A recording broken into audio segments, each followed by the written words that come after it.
Friends, colleagues, and valued supporters of the Quintilian Institute of Words About Words, it is, as always, a distinct and singular honor to welcome you back to the august halls of our world-renowned research facility. Of course, we recently endured the great hardship of that lawsuit brought by former interns of the Quintilian Institute, which was a major distraction from our work of rediscovering ancient words about words. Happily, the courts were wise enough to see the frivolity of the suit, and the entire thing was summarily dismissed. Even more happily, though, with that unsavory business behind us, the Institute is poised to resume its indispensable work. Or we would be if the Institute weren't so grossly understaffed at present. So, rather than share news of any rediscoveries with you, I thought it would be fun to peel back the facade of unparalleled professionalism and dignity that has become synonymous with the Institute, and welcome you into the process of reviewing applications from this year's batch of hopeful interns. The Institute has always had exacting standards, but we've had to raise the bar after things went so poorly with the previous cohort. Now, I'm sure there are many wonderful applications from equally wonderful applicants to review, though, so let's get right into it. Now, here's one that looks promising. Top of their class, parents are regular attendees at the Institute's annual fundraising gala, knowledge of ancient languages, great eye for detail, proficient in PowerPoint and Excel. Let's see, what does the cover letter have to say? To whom it may concern, a bit generic, but I suppose I can overlook it. I am honored to apply for this position as an unpaid intern at the Quintilian Institute of Words About Words, as I believe I have much to offer. Okay, sure. Well, let's just skip ahead. Ooh, okay. So they traveled abroad to dig wells, captain of the lacrosse team, and learned to overcome the hardships of being picked on for being too athletic. And, oh, I do remember that time when a child came down in the middle of a card game with a copy of the abridged Oxford Dictionary on their head. It's amazing how quickly they grow up, but it was a sure sign that they had a future in words about words. But, oh, what's this? Once again, I'm grateful for the opportunity to contribute to the valuable work at the Institute. Getting this internship would be a dream come true for my parents and I. Oh dear, oh dear. See, that is exactly the kind of apoptosis that we simply cannot tolerate here at the Quintilian Institute. Now, dear viewer, I know you know this, but in the interest of making our hiring practices transparent so that we can avoid further litigation, apoptosis is the substitution of one case for another, something that is, of course, a more acute risk in other languages, but remains a possibility in English. See, for English, case becomes relevant when we think about where pronouns go in a sentence. You have subject forms like I, she, they, or we, which belong, of course, in subject positions, and you have object forms like me, her, them, or us, which appropriately appear as the object of a verb or preposition. And this unfortunate applicant has gone and mixed up cases with the phrase, a dream come true for my parents and I. You can see what's gone wrong. They've put an I as the object of the pronoun for, and it would be unthinkable to say that it would be a dream come true for I, and the addition of your parents, even if they are my close personal friends, does not suddenly make a subject pronoun in an object slot acceptable. Hire someone like this, and who knows how long it would be before they're drawing hunting scenes on the wall and shouting things like, me want help you with task. No, this one will never do, and any complaints may be sent directly to my assistant or myself. On to the next one. Okay, dear director of the Quintilian Institute of Words About Words, it says, I am excited to apply for this internship. I have followed the work of the Institute all my life, and I can hardly believe I have the chance to apply for a position, and yes, okay, flattery won't get you nowhere, but it won't get you far either. Okay.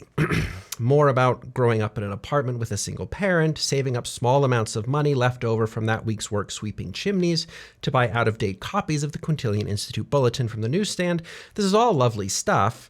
But here it says, unfortunately, things took a turn when I contracted pneumonia, which only exasperated my family's financial woes. No, dear applicant, your pneumonia did not exasperate your financial woes, but your malapropism did exacerbate my exasperation. Malapropism, of course, being a form of cacosyntheton, the misuse of a term in an effort to appear learned. And at the Quintilian Institute, precision and control in all matters linguistic is of utmost importance. Such a flub is the end of the line for this one. Okay, third one's the charm, they say. And the resume doesn't look too bad. The usual stuff, minor in editing, worked on a literary journal, which isn't really a match for what we do, but apparently I'm left to scrape the bottom of the barrel. Well, what does their letter say? Nope, No, this will never do. Let's just look at this little passage and see if we can see what's wrong with it. During my sophomore year, I worked on a literary magazine at my college. The editor put me in charge of page layouts for all the nonfiction pieces, so I stayed up late to get them done on time. If you had been there, the editor was so happy with the work that I had done, and that shows how I can make sacrifices for the good of a team project. I see it, you see it, even the eyeless fish that live in caves see it. Anacoluthon rears its ugly head. A sentence that starts out one way, loses its mind, and finishes with an entirely different grammatical structure that nobody asked for. If I had been there, what? That has nothing to do with how happy the editor was with this applicant's work. If you can't keep track of your own sentences, how can you be expected to keep track of the complex work that we do here at the Institute? I mean, really, what are these colleges teaching these days? They really should be focused on practical workforce skills like avoiding anacoluthon, managing rental properties, and taking showers before they show up to work. Ugh, these applications that I've received, I don't know how I'm going to find a functional intern at this rate. Well, if the third one's not the charm, what hope does the fourth have?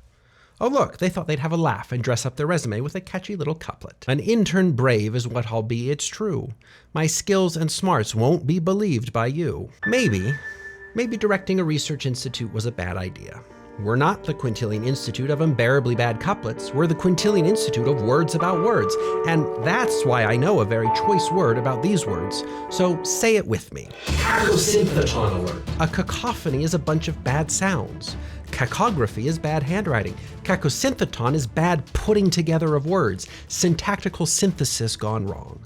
More particularly, cacosyntheton is what happens when you put words together in an unusual order and thereby create an unpleasant effect. Of course, applicant number 4 really stepped in it by trying to write a heroic couplet.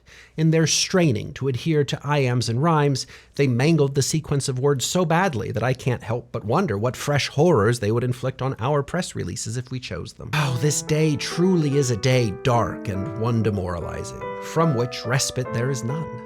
I'm beginning to feel physically ill, but maybe we can look at just one more. What can I say? I am an optimist after all. Alchemical Intelligence Unit 3879 is an unconventional name to be sure, but these are some interesting qualifications. Fluent in over 19,000 languages, worked for over 150 years writing press releases and marketing for Kaputko International.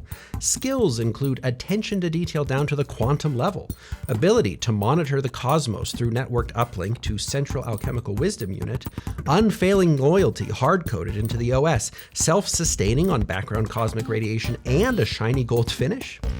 Well, imagine what all the other research institutes will think when I show up with a fully autonomous robot intern. That will really make their embarrassing little LLMs look awfully silly now, won't it? So I think we found our new intern. See, persistence does pay off. I was ready to give up on the whole thing, but the cosmos had something else, something better in store. Yes, I think this is the beginning of a beautiful unpaid internship. So thank you, dear viewers and supporters, for enduring the onerous burden of deciding who does and doesn't get employment with me. It would have been so much more demoralizing without your reassuring presence. Now, why don't you go avoid the egregious mistakes our failed applicants made, and I'll put in my request to have my assistant contact Alchemical Intelligence Unit 3879 and share the good news. Yes, indeed, this may just herald the renaissance that the Quintilian Institute so desperately needed. Well, until then, adieu.